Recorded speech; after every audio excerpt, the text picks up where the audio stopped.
Ce dossier sur ce qu'il faut attendre de ces négociations, nous sommes en ligne avec Milad Jokhar, bonjour.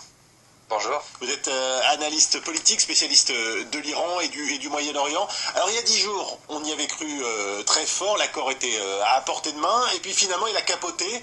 Est-ce qu'il y a des raisons d'être plus optimiste cette fois ?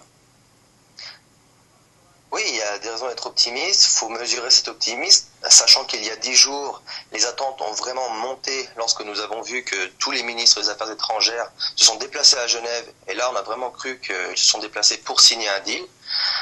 Ça n'a pas eu lieu, mais cette fois-ci, il y a toujours de la volonté politique pour qu'un accord soit signé. Nous avons vu avec Barack Obama qui fait tout son maximum pour que les sénateurs américains ne votent pas les nouvelles sanctions qui mettraient en péril les négociations. Et nous avons qu'en Iran aussi, il y a des manœuvres pour faire en sorte que les conservateurs ne mettent pas d'obstacles pour ces négociations. Donc nous avons des raisons d'espérer.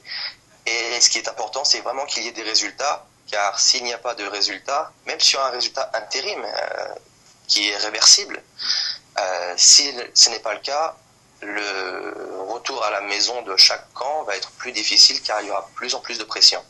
Milad Jokhar, on a vu que la France avait des inquiétudes, on sait qu'Israël ne croit pas à la bonne foi de l'Iran. Téhéran peut-elle mettre sur la table des garanties suffisantes pour apaiser ces craintes, au moins celles de la France en tout cas ? Oui, le dernier rapport de l'AIEA a montré que le programme nucléaire iranien a continué, mais avec très peu de nouvelles progressions. Donc c'est un bon signe. Ça met des actions sur des mots qui ont été prononcés plus tôt. Maintenant, il faut savoir que l'accord sur le nucléaire risque de bouleverser les équilibres géopolitiques dans la région, car un accord entre l'Iran et l'Occident signifierait un rapprochement qui pourrait déverrouiller d'autres crises dans la région. Et vous avez évoqué Israël aussi, et ce n'est pas dans l'intérêt de la vision stratégique de Benjamin Netanyahou d'avoir ce rapprochement entre l'Iran et l'Occident, car ça mettrait en danger ses intérêts.